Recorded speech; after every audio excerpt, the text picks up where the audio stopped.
بسم الله الرحمن الرحيم إن في خلق السماوات والأرض واختلاف الليل والنهار لآيات لأولي الألباب. Bismillahirrahmanirrahim. Assalamualaikum warahmatullahi wabarakatuh.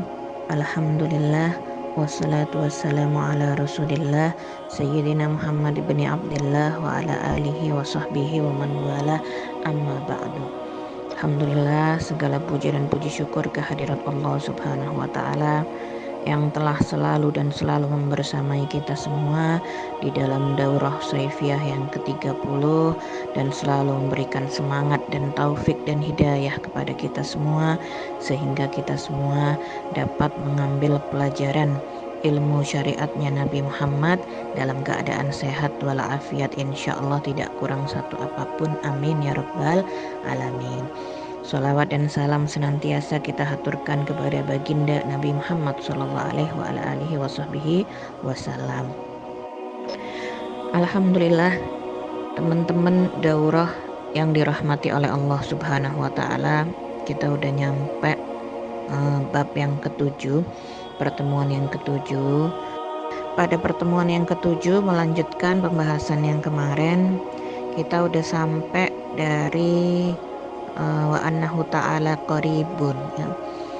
Katanya Imam Haddad di dalam kitabnya ya, ila anqal wa annahu ta'ala qaribun min kulli mawjudin wa huwa aqrab ilal insan min hablil warid wa ala kulli syai'in raqibun wa syahidun hayyun qayyum la ta'khuduhu sinatun wala naum badi'us samawati wal ard wa idza qada amran fa innama yaqulu lahu kun fayakun.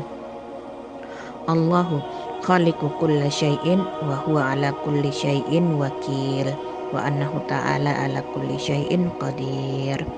Sebelum kita bahas matannya, kita coba artikan dulu ya.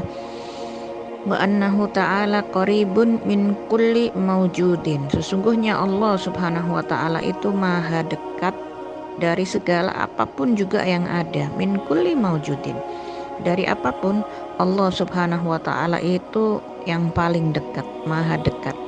Wa huwa aqrab, diperjelas lagi di sini, wa huwa aqrab ilal insan min hablil warid.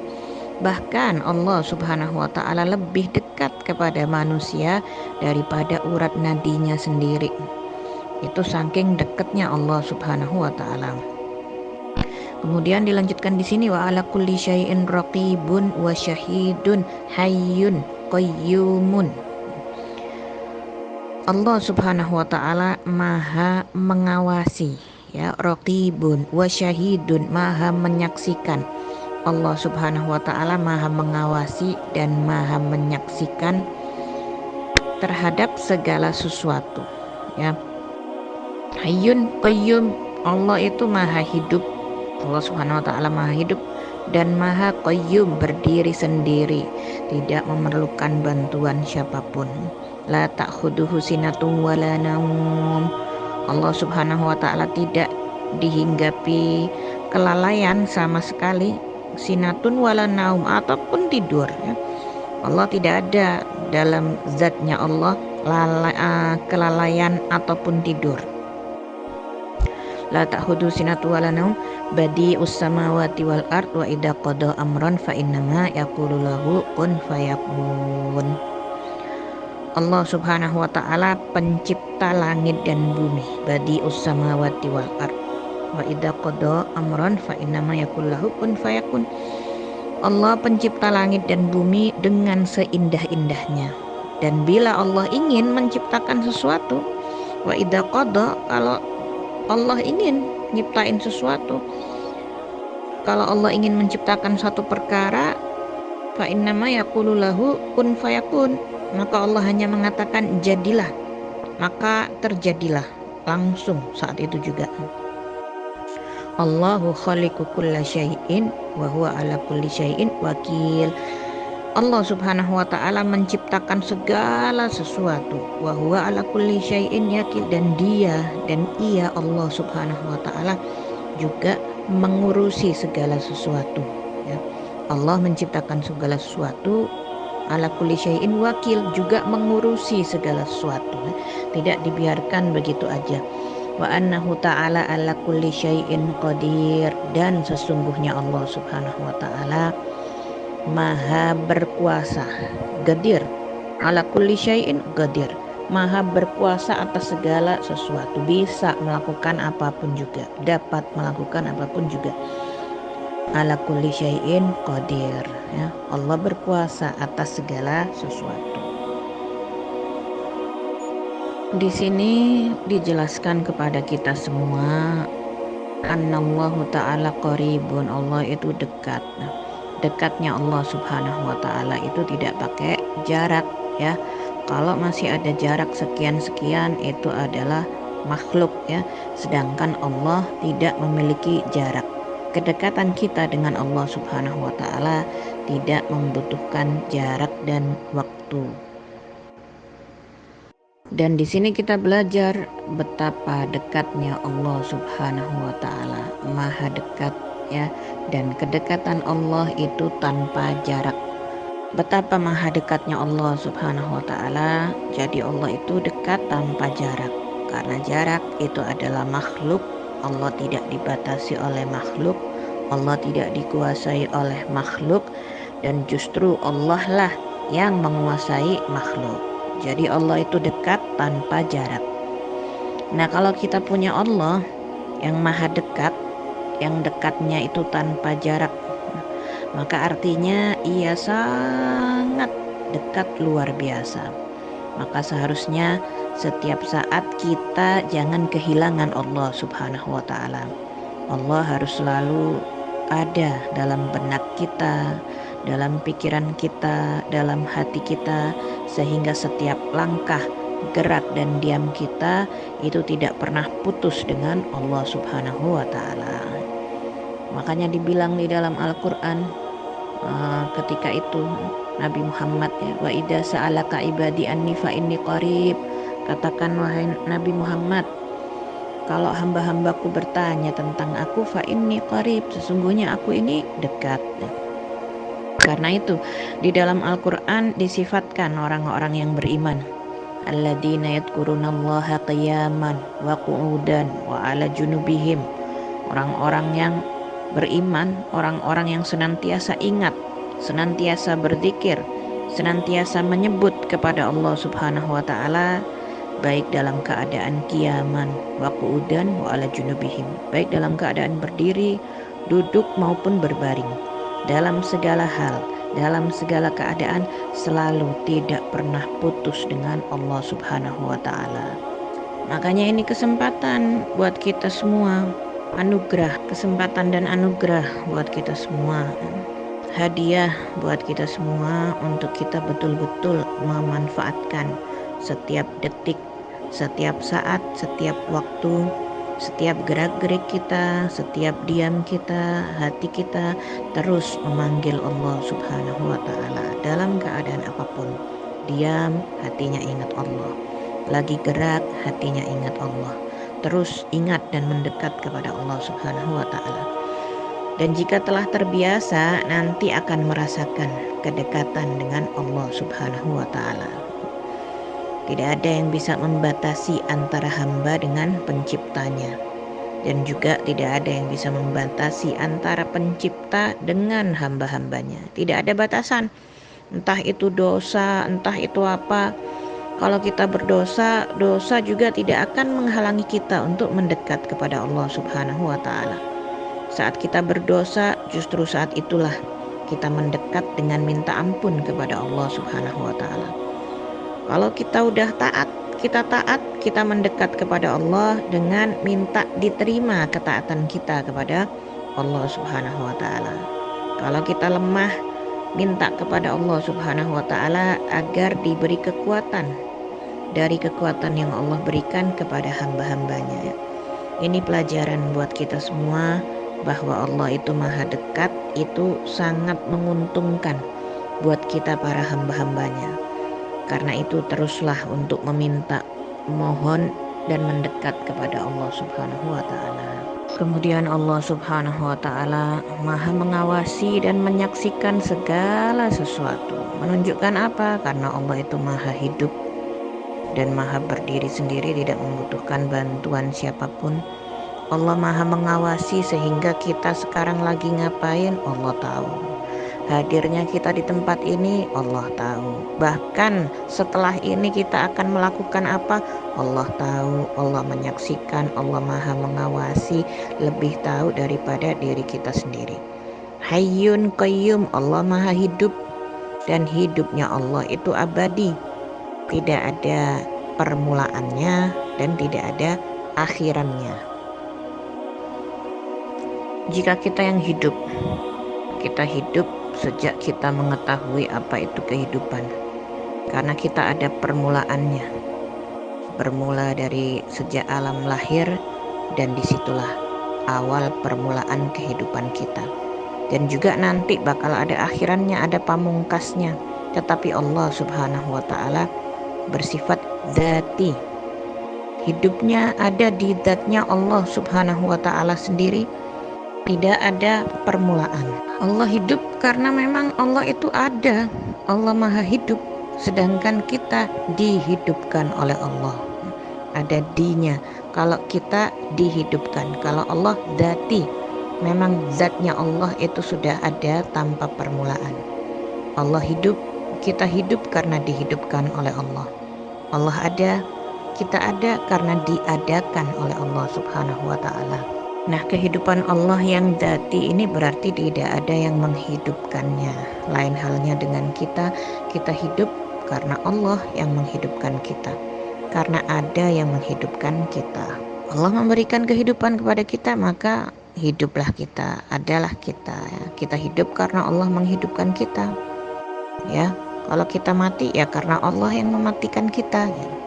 Makanya sifat orang tawakal dikatakan tawakal kepada siapa? Dzatun alladzi la yamut, kepada zat yang tidak akan pernah mati, karena Maha hidup, selalu hidup, kekal abadi selama-lamanya. Itu Allah Subhanahu wa taala.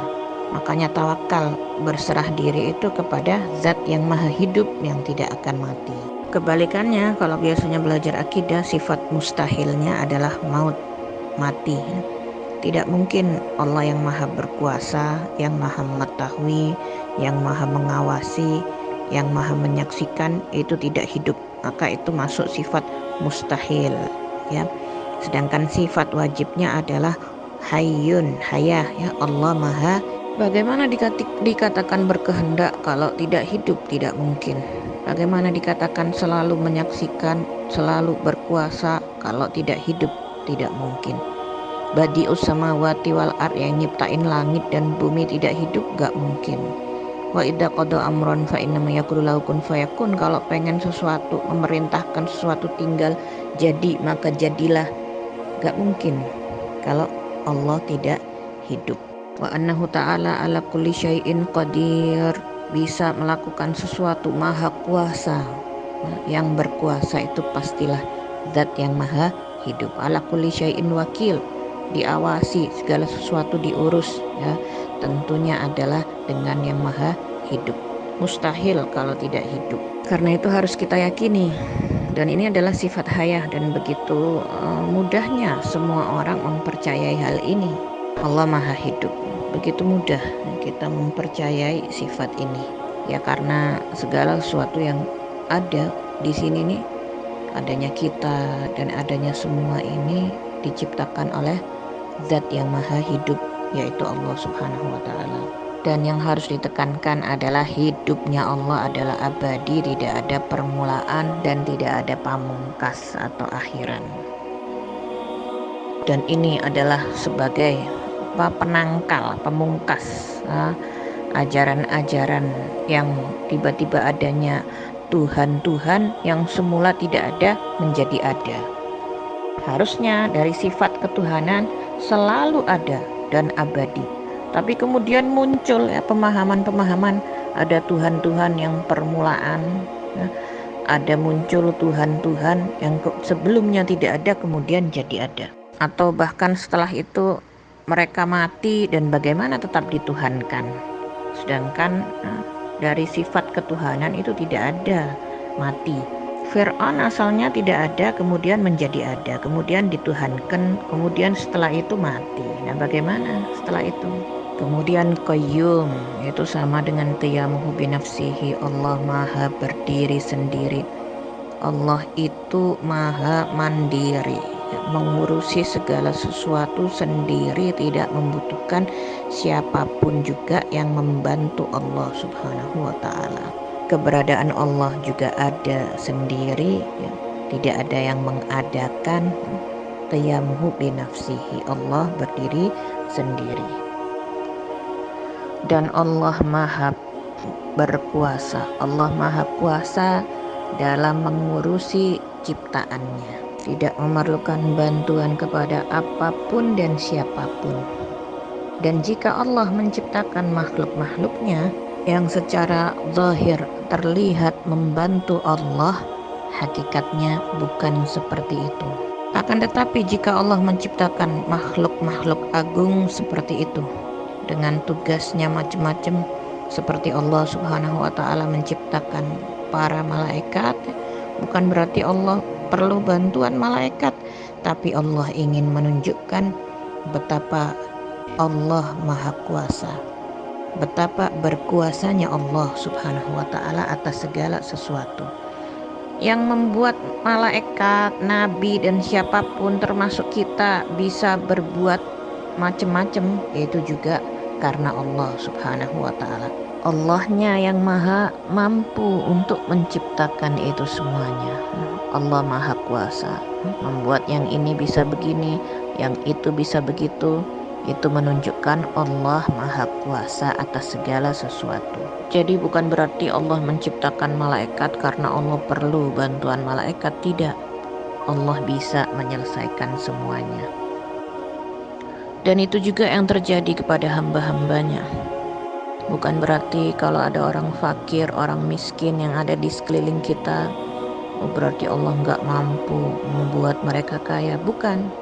Tetapi Allah ingin menggerakkan hati orang-orang yang kaya agar ada peluang bisa membantu para fakir dan orang-orang miskin, saudaranya.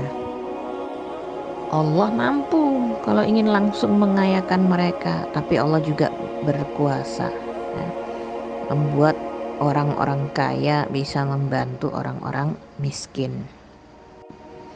Adanya kebatilan, kejahatan, huru-hara di sekitar kita bukan berarti Allah tidak mampu mengangkat bala, tidak mampu mematikan mereka semua, bukan.